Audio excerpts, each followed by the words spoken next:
Hello and welcome to the Tennessee Informer. Thank you all for being with us tonight. We have a great lineup of guests and shows in store for you this evening. Joining us a little bit later will be John Emison, researcher and author of several compelling books, including The Deep State Assassination of Martin Luther King. He'll be sharing information about why some MLK evidence may still actually be hidden from the general public. Also, Justin Johnson is going to give us some important current updates on the race for governor here in Tennessee. Justin and more are all coming up in the Informer Report, which starts now.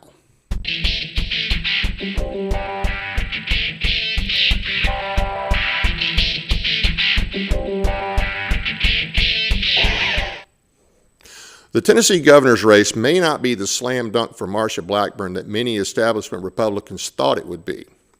While there may have been a few polls recently showing Marsha leading by a wide margin, a Facebook poll over the weekend by a conservative Republican, Justin Johnson in West Tennessee, showed just the opposite.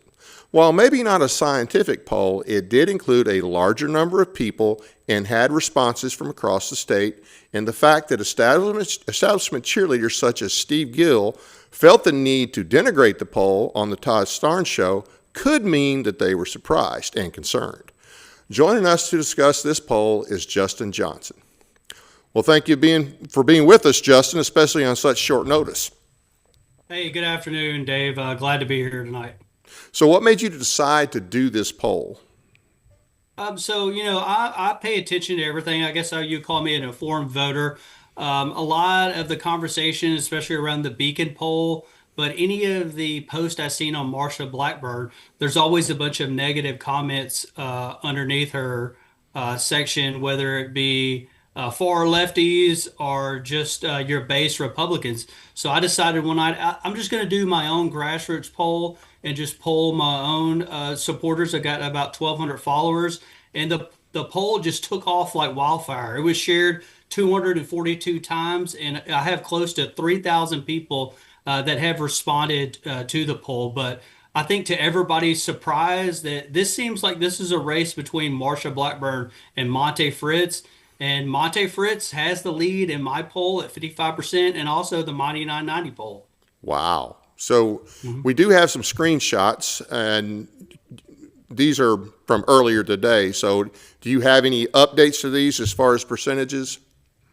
No, I don't. The percentages are still the same. In fact, even on my poll, I'm going to keep it pinned to my page until the primary election is over, just to compare it to see how accurate my poll was to the actual race, if anybody wants to vote on it.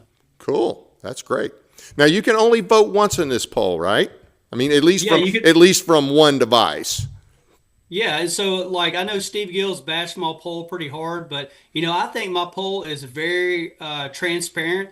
The Beacon poll, you can't see who's voted on it. On my poll, if you want to go look at it, you can see every single person that's voted on this poll and where they're located and all the other information that's associated with them that's public view. So I think this poll is a canary in the coal mine. The legacy media, they can discount it, but this is from authentic people in Tennessee showing that Monte Fritz, besides what the establishment tell you, is a legitimate candidate in this race. So you were not the only one surprised by this, right?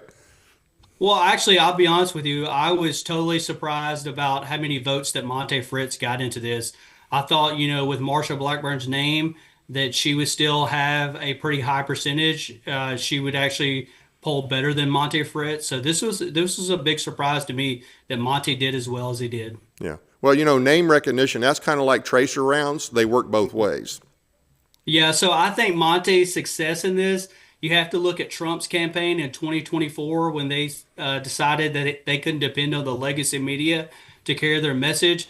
They went and talked to alternative podcasts, long form podcasts. They went and campaigned any place that it would allow them. And you're seeing that with Monte. He's on the ground. He's all over Tennessee, talking to anybody that will listen. in any podcast or radio show, he's going on it, and he's discussing the issues of the day. Yeah. Well, I think he's definitely got Montmenum, which I call it Monty Menum. I'll be honest here. I support Monty, have from day one. And I'm just glad to see this because if nothing else, this poll, because I did see some responses on the, hey, well, who's Monty? Well, I think more and more people are going to find out who Monty is. So if nothing else, I think this poll does show that she's nowhere near as popular as a lot of people assume she was. Once again, it's not the slam dunk that they want. And I think, we'll see how, this is just a poll. It's early on. A lot of people don't pay any attention till about 60 to 90 days out. But I'm still glad you did it. And I think it's going to help overall, at least allow people to know, hey, yeah, you do have an option. You don't have to vote for one or two millionaires or DC politicians, however you want to look at that. Yeah, so if anything, if the President Trump, the Kamala Harris race showed us anything, is that you can have money like Kamala, but it can't buy you a race. So for Monte, they better watch out because he's authentic and voters are gravitating to him. And the more he gets in front of people, the more they like him. So, if I was them, I would take a page out of Monte's playbook. Absolutely. And so what about the efforts to discredit this? I'm sure Steve Gill's not the only one he's probably one of the most prominent ones we heard. I didn't really take it that Starnes was trying to discredit it, although he did do another poll, and, maybe that was to see, maybe he was just curious. Hey, is this thing real? And his poll didn't come out a lot different. Yeah, if you look at it, his is still pinned to the top of the page of 99.90, but Monte Fritz is leading in that poll. And so, especially you look at Monte, he's a representative of East Tennessee, so you would assume that he would have a pretty good following. But West Tennessee is kind of really the no man's land for all three of these candidates. So for two polls to come out of West Tennessee and for Monte Fritz to be polling that high in an area, I don't think he's had a lot of boots on the ground. I think it shows something. Absolutely. He is definitely resonating with constitutional conservatives in the state of Tennessee. And I think a lot of people, just like in other states, we are so sick of the establishment. We're so sick of having garbage choices. And I think that has a lot to do with it. So you're not going to do another poll. You're just going to leave this one up till Election Day, correct? Yeah, well, as critical as people have been and to kind of bash my poll, now I was thinking about closing it off and just posting it, but I'm going to keep it all the way to the August election because if this poll is accurate, then I can look back and say, hey, look, you debunked us. You tried to say that we didn't matter. And look, this poll, what the people voted in, shows you that we were dead on with our analysis of this race. Yeah. Last question. So you can only vote once from one device, okay, as far as identifying yourself. Can you change your vote? Yeah, so like I had this in the beginning, especially there were a lot of elected officials throughout the state that voted in my poll, and they can take away their vote. But you can only vote for one candidate that's on the poll. You cannot vote for multiple candidates. Okay. All right. Well, once again, we got more information from your poll than we got from the Beacon. We're supposed to take the Beacon at their word, and I don't see any reason to do that. Hey, thanks again for being with us, especially on such short notice, and thanks for doing the poll. Hey, you're welcome. You have a good night. You too. Bye. The UN is on the verge of bankruptcy. 95% of the funds due are from the U.S., totaling about $2.2 billion. Apparently, the Trump administration has been trying to leverage the UN's reliance on our tax dollars to get them to implement reforms. While many of us would like to see the UN evacuated and demolished in place, it appears that in the next few days, the Trump administration intends to make the back payments to keep the UN in operation. What a waste. Let's hope he changes his mind. The useless nations need to find another home and another sugar daddy. I hope I'm wrong, but certain things I'm hearing and seeing out of D.C. and the administration lead me to believe we will soon see the Trump administration cave on the deportation issue for those that don't have additional criminal records. I suspect they will do a big push on getting the really bad actors out, then surrender on the rest, probably while citing some bogus poll. That would be a huge betrayal to our country and would certainly demoralize the base. That would almost guarantee losing the midterms. Would gladly be wrong on this one. That wraps up this installment of the Informer Report. If you have a news story that you want to alert us to, be sure to send it to us at tninformer.tv@gmail.com.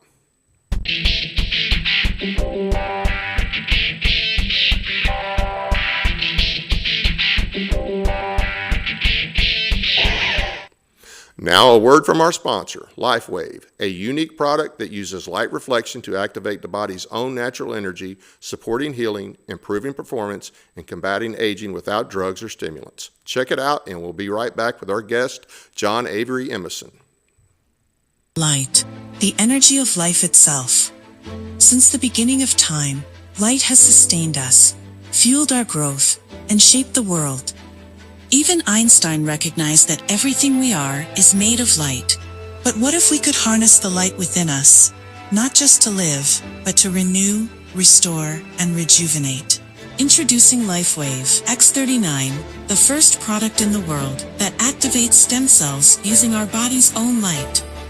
Backed by clinical research, multiple patents, and over 10 years of stem cell research, a revolutionary wearable light technology that unlocks the power of activating our own stem cells with a single, safe, affordable, non-transdermal patch that puts you back in control of how you look, feel, and perform. Unlike drugs or chemicals, X39 works naturally, awakening your body's ability to heal and thrive.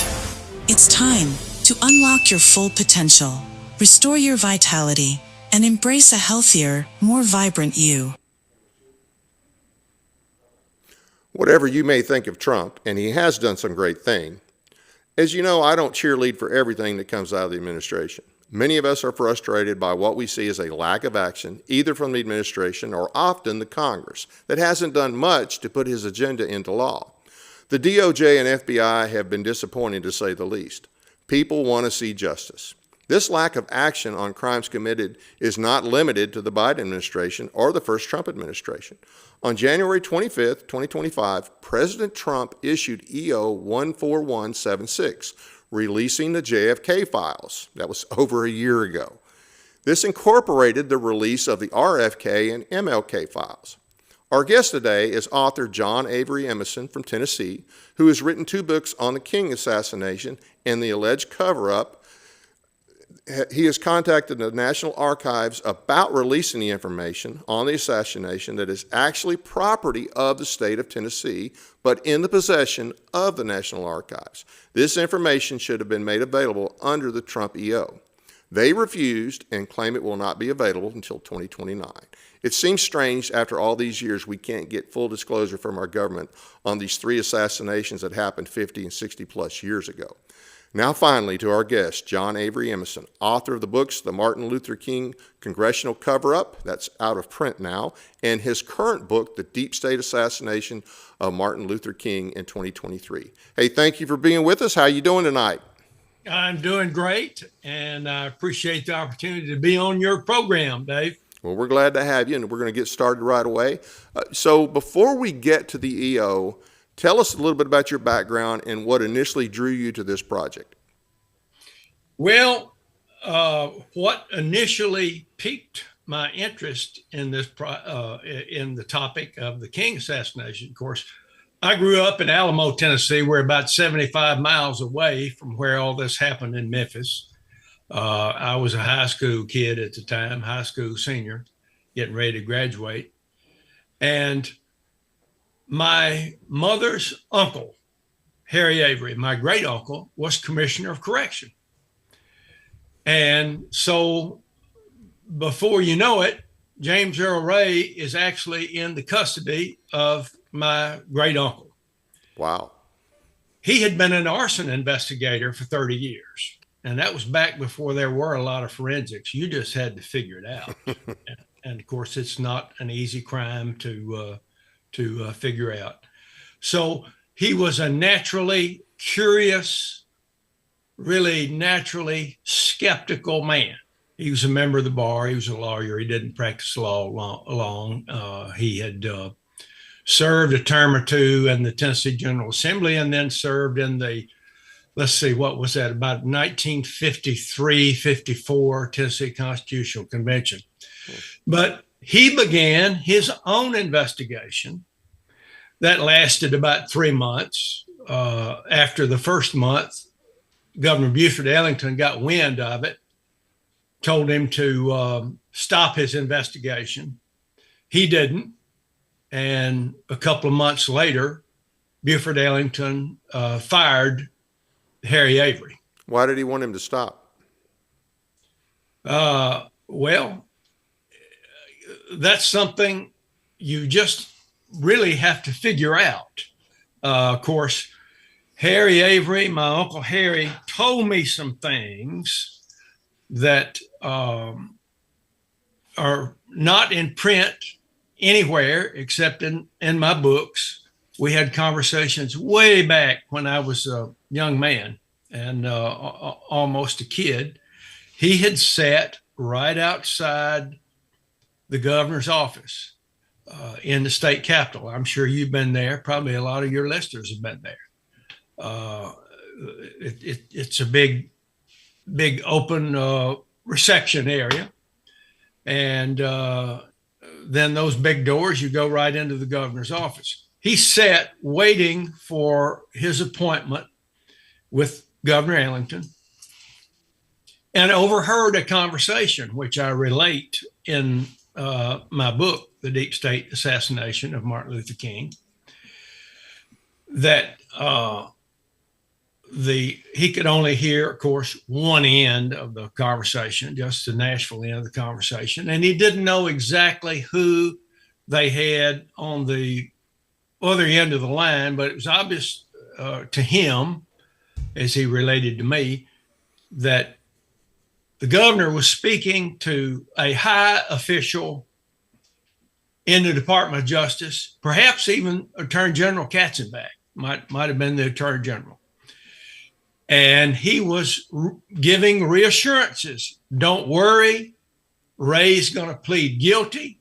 There's not going to be a trial. There'll be no evidence put on. And of course, that came to pass. So that was my initial my initial interest in it. I imagine that would spark some interest. If you heard that from your uncle, you would definitely want to know what's going on. Right. And later on, I had the opportunity and availed myself of that opportunity to interview James Earl Ray 4 times. Oh, wow. I interviewed him 3 times in person, once at Brushy Mountain. It was a contact visit. This was in the early 90s. Nobody had ever heard of 9/11. There weren't crazy security this and security that and all that kind of stuff.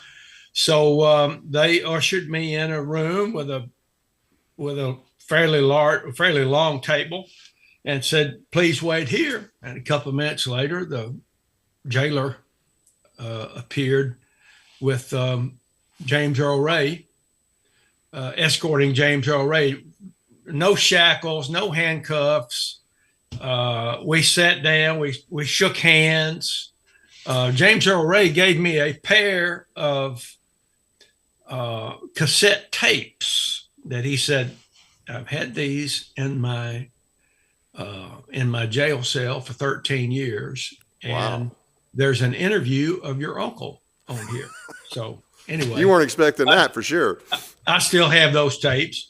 And I've got a picture of that in the book.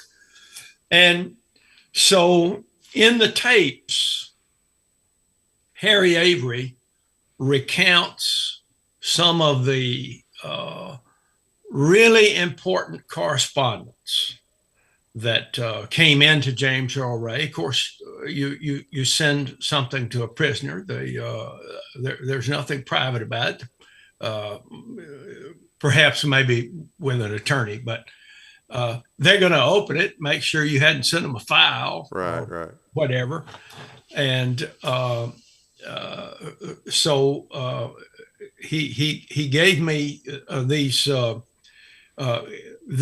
tapes of the interview identified 4 pieces of correspondence that he had had in a file.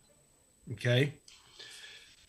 He had amazingly, when the governor fired him, he let him take all of his personal files with him. Wow. Surprise. That was one of them he took. He went immediately and retained legal counsel because he figured he was going to get sued by somebody, right. Maybe the state. One more question on his firing. I mean, okay, so we can kind of imagine, I guess, why he got fired. What was Sure. the cover reason for firing him? What was the excuse given for firing him? The excuse was that he was going to write a book. He lived for another 30-something years. He never wrote a book. Well, I mean, it's like, it's a crime To write for a a book? former state official to write a book. You know, prison will have a lot of former officials in it. Yeah. And so, but they sicked the TBI on Harry Avery before they fired him. Right. And I had the opportunity back 10 or 11 years ago to interview Bo Roberts. I think Bo Roberts is still alive. I'm not sure, in Nashville. He was one of Ellington's top 3 aides. And the gentleman from Lexington, Tennessee, who was Dick Berry, he had been Speaker of the Tennessee House and was legal counsel to the governor. And Hudley Crockett, who subsequently ran for U.S. Senator and I think maybe governor also. Hudley Crockett was the governor's spokesman, and they all had an early morning meeting with the governor. Every day, they said, almost every day that the governor was in Nashville, they would have this early morning meeting. So Harry Avery had this evidence file. He took it with him. He copied it, left a copy with his attorney. And I recount all this in the book.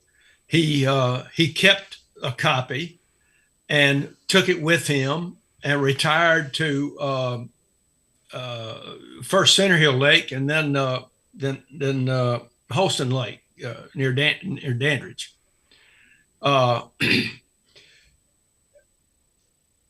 This file had copies of the actual letters that we're talking about here, Dave. Right.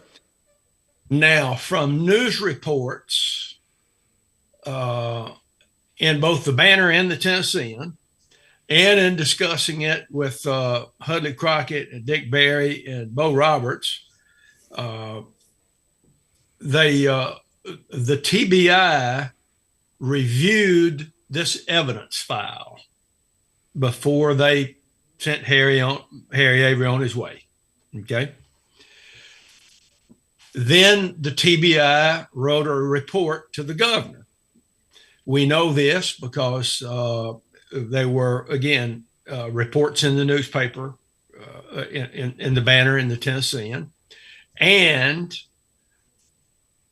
Ellington cited this TBI report to him as part of the reason that he fired Harry Avery. Proof that he was going to write a book, which is highly illegal, apparently.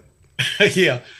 So the TBI actually reviewed these letters. Both files went missing after. So this was in May of 1969. Harry Avery retired after the governor fired him. Ellington left office January the 1st or whatever, 1973, died a couple of years later. The House Select Committee on Assassinations was not organized until Ellington had been dead a couple of years. Okay. So, but this report is mentioned in a footnote in the House Select Committee on Assassinations final report. So they definitely have it. Yes, well, they had it. We'll see perhaps. But so when when I was writing the first of my two books, I went through the whole request process and trying to find where MLK document 200472 was. Who has it? Right. I want to see it. Do you have a PDF?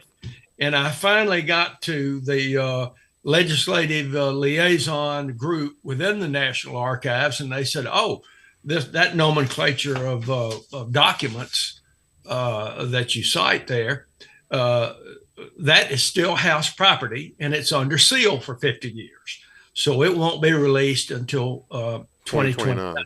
Okay, I think we got a copy of that.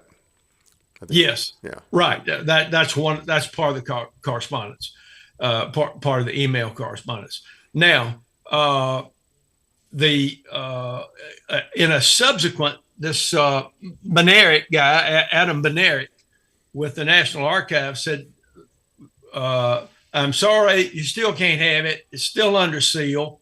It's not going to be released until till at least 2029. So I don't know what the nuance is there, but and this is after the Trump EO, and this fell under the Trump EO. Oh, this is after the Trump EO. Absolutely, it was. Absolutely, it was. And if we go back to the JFK Records Act, which I'm sure, there we go. And you look at that. People probably can't see. Right. See, what year was that act? What year was that? That was in the early it was 92. Okay. This was in 92. This was published in October 26, 1992. So this came after the big movie. JFK by Oliver Stone, right? Right. The Oliver Stone movie. Yeah. And the congressional action was taken as a result of that. So if you move down to item 4, you find that legislation is necessary because congressional records related to the assassination of President John F. Kennedy would not otherwise be subject to public release until at least the year 2029. So we're talking about these same, right. We're talking about these same records that and the National Archives has said that. So now the executive order orders all of these files to be released. And so all the JFK files, all the RFK files, and all the MLK files, they all fall under the EO. Well, here's the deal about that. The House Select Committee, all these that stem from the House Select Committee on Assassinations. Okay. They had 2 investigations. They had 2 complete separate staffs that reported to Blakey, Robert Blakey. I started to say G. Gordon Liddy, but wrong G. Yeah. G. Robert Blakey. Right. One of them reopened the JFK assassination. The other one conducted an MLK assassination, since there never really was an official one with a coerced guilty plea. Separate story, outside the storyline. Maybe bring me back on another podcast, because that in itself is extremely interesting. Say that again, so I make sure and the audience understands what you just said. Yeah, James Earl Ray's guilty plea was coerced. By the time they got him into court to plead guilty, he was represented. He had fired the Hayneses, Arthur Haynes Jr. and Sr.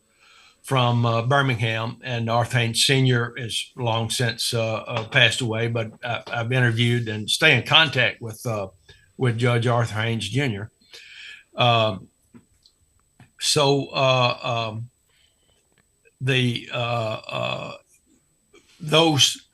Those records are both the JFK records that were generated or gathered Right. by the House Select Committee are just like the MLK records gathered by the House Select Committee. The problem here is there's probably a lot of stuff that the House Select Committee sealed anyway on the JFK assassination that we otherwise have access to. Right. Almost nothing on the MLK. Almost nothing on the MLK. Now you find in the JFK collection, records collection, which this act pertained to, you will find, for whatever reason, whether it's incompetence, who knows, you find certain MLK documents. I found a number of MLK documents that just got dumped into this same collection, and so they indexed this collection and finally got it out. But now, so this report on these letters that came into original letters that came into James Earl Ray the first 3 months he was incarcerated in the main prison in Nashville, were reviewed by TBI, and we don't know for certain what, if anything, that report says, since we can't get it, Right.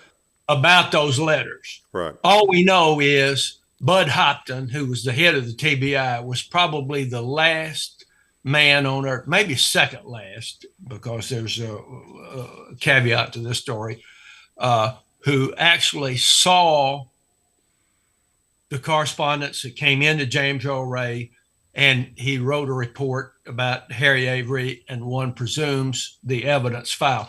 We know the evidence file was also reviewed because that was part of the news stories in the Banner and the Tennessean. So what did you find out from James Earl Ray when you talked to James Earl Ray? Not much. I didn't find out much. I found out more about him as a man than I did any of the facts of the case. James Earl Ray was a 9th grade dropout. He only finished 8 years of formal schooling. He was, I think it's fair to say, he was uneducated when I was meeting with him in 91, 92. He was well read. Of course, he had a lot of time to read. He had 20, something years Right, to sit in the cell and read all day. Yeah. And of course, he had written 1 or 2 books that had been published about his own experience and his claims and so forth. So he was. It's kind of strange to deal with someone who is unsophisticated and unlearned, but well informed. Right. Right. There is a difference. Did he say why or how he was coerced? No, I didn't know anything about that part of it when I had access to James Earl Ray. Oh, wow. And the thing about it, Dave, is this: nobody has ever critically examined the conduct of Percy Foreman, who was a Houston lawyer who was brought in when they shuffled out the Hayneses, who really put the pressure on him to get him to plead guilty. That's all in the book too, and that's a tremendous story. And they didn't torture him, but he was under tremendously stressful circumstances in the Shelby County Jail. I'll give you one example, and then let's get back to this document. Okay. Which is really what we're talking about. They welded steel plate across the windows of his cell. and knocked out the adjacent cell wall. They had a guard sit 24 hours with eyes in the cell with eyes on James Earl Ray. If he woke up in the middle of the night, and he didn't know whether it's day or night, and they'd say, "What time is it?" And the jailer would say, "Well, it's 2:30. Well, is that morning or afternoon? I mean, he was not allowed to exercise out of his cell. He didn't know whether it was day or night. I mean, this was How long did this last? several months. Months? Months, yes. Before they transferred him to federal authority? Well, before they cracked him long enough to plead guilty and get him in the state trooper cars going about 100 miles an hour to Nashville, because they wanted him out of Shelby County real bad. They wanted him out of the Shelby County jail. So when did the lawyers, the Hayes or Haynes, when did they become involved with him? After this period? No, they were the very first lawyers that James Earl Ray had in this country. He had a barrister. He was represented by, I guess, Gratis over in England as part of the extradition process, and he hired the Hayneses, and they represented him from June. About mid-June, call it mid-June, when late June, when he was extradited from England to Memphis, June of '68, and he did not plead guilty until early March '69. Wow. And he was under this physical duress. But the Hayneses were trying to, the Hayneses thought they were going to get an acquittal, because the government story was so fragile and so complex. I remember Judge Haynes telling me that we knew that if we could just pull one little piece out of this government story, the whole thing's going to collapse. Wow. So the psychological part of it didn't start until, say, around the 1st of December. So December, January, February, that the last 90 days of his 7 or 8 months down there, they added the psychological aspect to it too. Now, I want to cite one of these letters. Okay. And as I said, we don't know whether the TBI report has any meaningful information about these 4 letters, and I've got these in my book. But one of them that my uncle cited, and he's working from memory on this, and admits that he's working on memory for this, was a letter from McGill University in Canada. Okay. And my uncle said there was also a letter that came on the letterhead of McGill University from Canada that to me was significant. I felt the author of that letter might have been instrumental in helping to plot the course of getting the passports that were used by Ray of the alias names who were Canadians. Now, he didn't know that then. Nobody knew it for a number of years. But McGill University was ground zero for CIA LSD mind control experiments. Wow. They were wanting to find a substance or a process that would trigger someone to do anything that they're programmed to do, even if it's against their moral conscience, and then never know that they did it. A Manchurian candidate. Right. What is what they were wanting now. So maybe this letter from McGill University is harmless.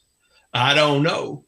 Why would somebody write to James Earl Ray from McGill University? I think we can pretty well rule out that he had asked for an application.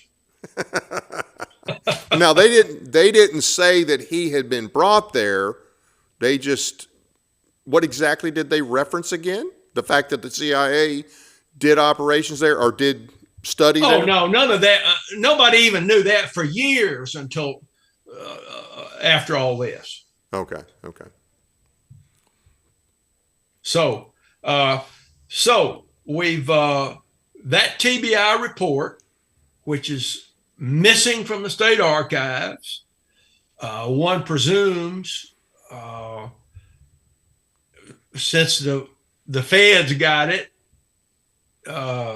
they probably didn't. The FBI probably didn't take a copy. They just took the original and away they went. And now it's under seal, and the federal government, the Congress claims it's their property, and you can't have it and you can't see it until 2029 or later. Right. Now, who in Tennessee would have had control of that initially? The TBI, right? Secretary of State. Okay, so what's that's under the Secretary of State? So what's a normal process if the federal government wants a document from a state in the situation? What should be the process? I mean, I think we know what the process is, but what is the official process? You have any idea? Not quite certain. I'm sure there's an established procedure to do that.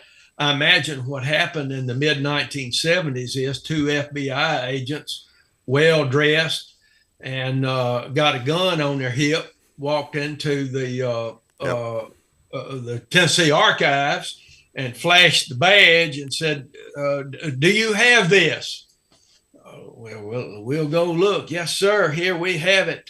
Well, we need to take this to Washington. So, right? No demeaning comments to state employees, but what's a state employee going to tell two FBI agents said we need to take this to Washington? I got you. Now so it belongs to the people of the state of Tennessee. Right. And there's been a resolution done to have it returned. You said back in 2014. Actually, two of them. There was another one after that. The Senate tried again when Boehner was Speaker. The first one was Pelosi. We knew that was going to be that was going nowhere. Right. A little disappointed that it didn't go anywhere under Boehner either. But establishment types are establishment types everywhere. Yep. It doesn't make any difference what level of government you're working on. Right. Now, and this is, so you feel like this is a key document to the whole case then? I don't know that it's a key document. We know that the investigator who wrote that document was the last person, at least legitimately, to see those letters. And there are other letters that I got in my book, summarized by my Uncle Harry, that he was working simply from memory. Of course, he had those actual letters in his file. He contacted the House Select Committee on Assassinations. Right. And they sent investigators down to the Lake Fair at Dandridge. And he said, I was just tremendously embarrassed. I went over to my desk and pulled the drawer open and reached in and was going to hand him a file just like, wasn't there. And so he said, told him, how did y'all come in? Well, he came in from Nashville, flew in Nashville. Oh, that's no problem. My attorney's got a copy of this file, and I will get on the phone and tell him to make you a copy and release a copy to you. He got there, no file. it was gone too. Only one piece of paper in the file, and that was the retainer letter. Wow. So, And the attorney has no idea, or apparently never said what happened to it? It had no. He was long since retired and passed away before I dug as deep as I should have, as early as I should have. right. So the FBI originally ended up, you said, took the stuff from the state of Tennessee, took the documents Right. from the state of Tennessee I say FBI; they were federal agents. of some sort. Might have been House Select Committee investigators. I don't know, but Okay, but it's now in the National Archives. that's what they say. That's what they say. I hope it is still actually in the National Archive. They say we can't see it because it's there. Okay. Let's hope it's still there. All right. But it's been over a year now since the EO's been issued. And Yes. they're still sticking to the 2029 and or I guess act of Congress in between then. That's correct. Now, interestingly, when Representative Luna, I can't call her first name, from Florida, I know you're talking about. had a committee or subcommittee hearing a number of months ago, sometime last year, on the JFK documents that may not have been released. All right. I had some of the other assassination authors contact me and ask me if I would be willing, if she wants to do this same thing for the MLK documents, would I be willing to go to Washington? So people know this. I have spoken to Congressman Tim Burchett, who I've known for 30-something years, about this, and nobody seems to make any headway with the leadership. So do you see a lot of similarities between the RFK, JFK, and MLK cases as far as documents go? Oh, yeah. There are documents missing all over the place. Documents missing from the Warren Commission on the JFK investigation. As a matter of fact, I'm working on a book that has that in it because, Dave, I started seeing in the aftermath investigations sort of some of the same characters, Washington characters, kind of off in the shadows of the MLK and off in the shadows in the JFK, not the perpetrators, Right. but the cover up people. Let's Yeah. put it that way. Yeah, absolutely. Yeah. And so I thought, this is amazing. This is just amazing. And I mean, you know, with things that have gone on lately, now I think we're seeing, you know, hey, okay, this is old hat. This is old hat with DC. Oh yeah. And one of the amazing things that I found out, and I don't want to give away too much before I get my book out, but Right.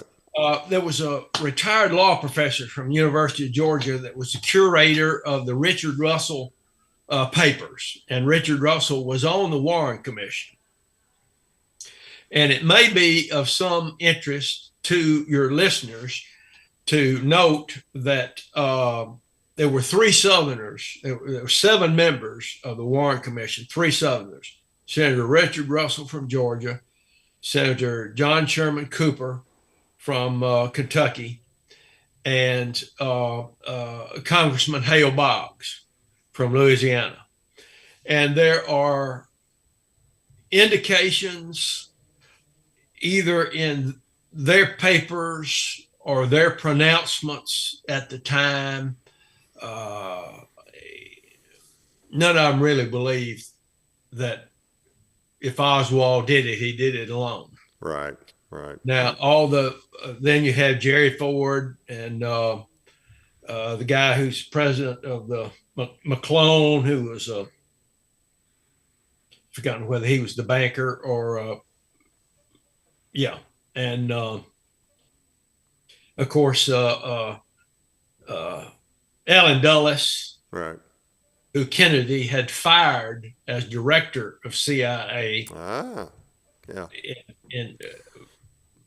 In 1961, as the fallout from the Bay of Pigs fiasco, and another one I can't remember who it was, but Wilkes wrote a number of papers, and I had thankfully some correspondence. He passed away in the last 3 or 4 years, but he says he knows that Senator Richard Russell knew that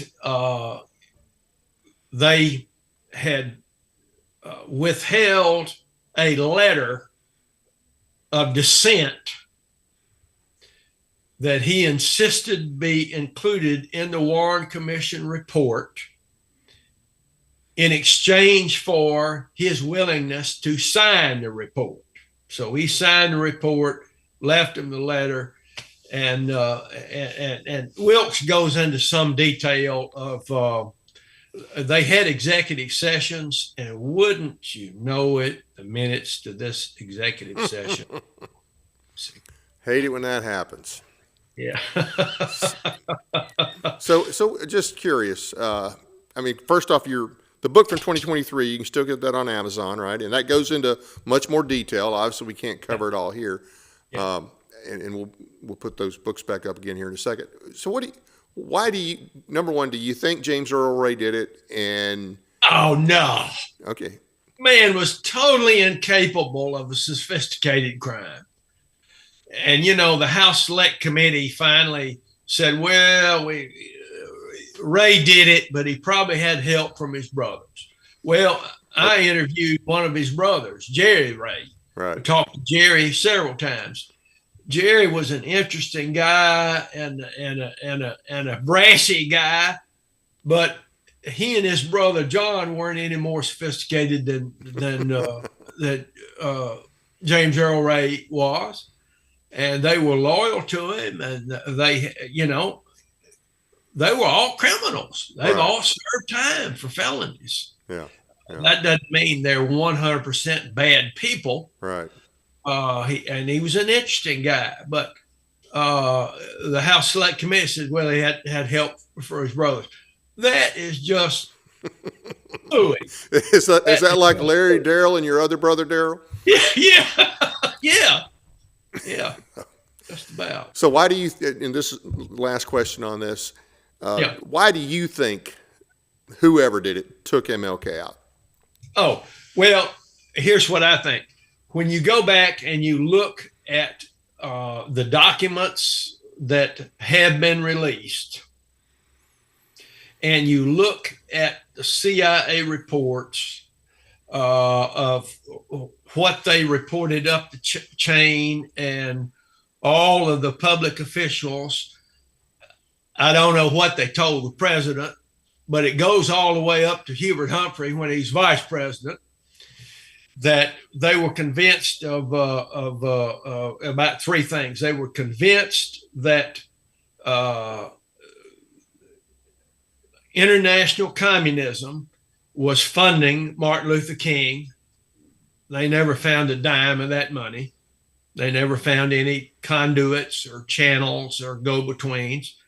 They were also fearful that King was going to pronounce the war in Vietnam at that time as immoral, and that he was going to tell young black teenagers, don't register for the draft and don't honor induction notices. We know they talked about that. We know they were fearful of that. And of course, And the third thing is they were also fearful that he was going to tell black soldiers and Marines in Vietnam, lay down your weapons and don't go out on patrol anymore. So they were fearful that the draft was going to be completely disrupted. Right. And they were already having a lot of problems by that time. They were fearful of a mutiny, Yep. you know, in a war theater. So, you know, there are things that can be done to solve that problem. And I think that's what happened. Yeah. Well, I don't know if we'll ever know. Well, hey, Oh, no, we won't for sure. yeah. Well, hey, I appreciate you coming on. Any closing thoughts? No, Dave, I appreciate the opportunity to speak to your listeners, and thank you very much. Okay, we're going to put your books up again, and I'd like to check those out. Lincoln Uber Alles. That's interesting title there. Well, it is a libertarian viewpoint of the political crisis that led up to the Civil War. Okay, good. Yeah. There's your Facebook page. You get around a little bit. Well, Okay. Got another, I think we got another one in here, another slide for a site. Is that it? Okay. All right. Well, hey, once again, and I hope the book does well, and definitely have you back. So do you now Okay. you're Martin, your last book on MLK came out in 23, but you're working on another book now, correct? I am. That's correct. Okay. When do you think that one might be out? Oh, I don't know. I would like to say this year, but I'm not real confident of that. Right. The working title of that book, I will tease everybody with this, is The Public Execution of John F. Kennedy. That ought to get a little bit of attention. Yeah. Well, hey, once again, thanks for coming on, and good luck with the documents and good luck with the book. Well, thank you very much. Appreciate it, Dave. You have a great night. You too. Thank you. I want to thank the audience for taking the time to watch our program tonight. Please be sure to hit the like and subscribe buttons as well as the notification bell so you never miss an episode. It really helps out, and we appreciate your support. We're getting close to the 1,000 subscriber mark, and we're excited about reaching that milestone, hopefully by the end of the month. We're working on having some sort of special prize or gift for the 1,000th subscriber. We'll let you know more about that as we get closer. Check out our audio podcast on iHeartRadio, Spotify, and other platforms as well. Sign up for our weekly newsletter at our website, teeninformer.com. Find and follow us on Facebook and Twitter. Got a few announcements here. Hey, guys, our General Assembly is back in session, and there's a lot of important legislation being presented, good or bad. I can't really cover all the legislation as it works its way through the various committees. Obviously, I will have some legislators on to discuss specific legislation, but it's important to educate yourself and get involved, and when needed, make calls to the various committees on a wide array of different legislation. So I will tell you where to go to keep up with pending legislation. Nullification and other sovereignty-related bills can be found by subscribing to the Substack at tncs.weebly.com. Gun legislation, go to tennesseefirearms.com. Homeschool issues, freeyourchildren.com. That's Tiffany Boyd. General issues, Tennessee Stands, and also I don't have it listed, but Eagle Forum. Tennessee Eagle Forum is another great site.